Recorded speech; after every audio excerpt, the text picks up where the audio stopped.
Now, this might be strange to hear, but this man predicted his own death, down to the exact hour. In 1913, a French novelist named Émile Deschamps told friends he would die at exactly 7 p.m., 3 months in the future. On that date, at 7 p.m. exactly, he sat down at his desk, put down his pen, and died of a heart attack. Now, that wasn't the only case. Abraham Lincoln, 3 days before his assassination on April 14th, 1865, Lincoln described a dream to his wife and several cabinet members. In the dream, he was wandering through the White House and heard weeping. He followed the sound to the East Room, where he found a covered body lying in state. He asked a soldier standing guard who had died. The soldier answered, "The president." Lincoln told his dream to multiple witnesses, all of whom later testified to it. 3 days later, John Wilkes Booth shot him at Ford's Theater. Mark Twain's brother, Samuel Clemens. Mark Twain described a dream he had in 1858, in which he saw his brother Henry lying in a metal coffin, dressed in a suit that belonged to Samuel, with a bouquet of white flowers on his chest, one red flower at the center. He woke disturbed, so convinced it was real that he went to check whether Henry was alive. But Henry was fine. 4 weeks later, Henry died in a steamboat explosion. At the viewing, Samuel entered the room to find his brother in a metal coffin, in a suit that mourners had contributed, which happened to be one of Samuel's suits. With a bouquet of white flowers on his chest, as Samuel stood there,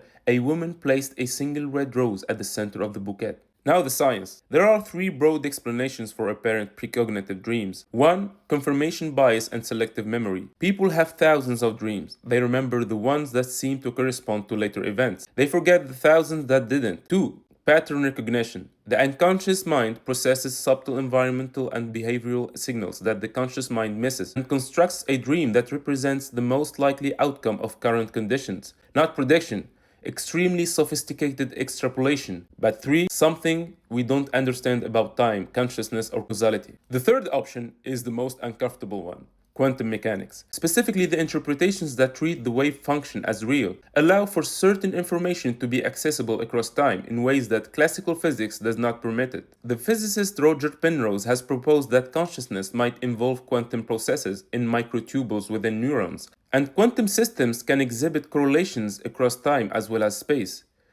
This is not an accepted explanation for precognitive dreams. It is a framework in which such things would not be impossible.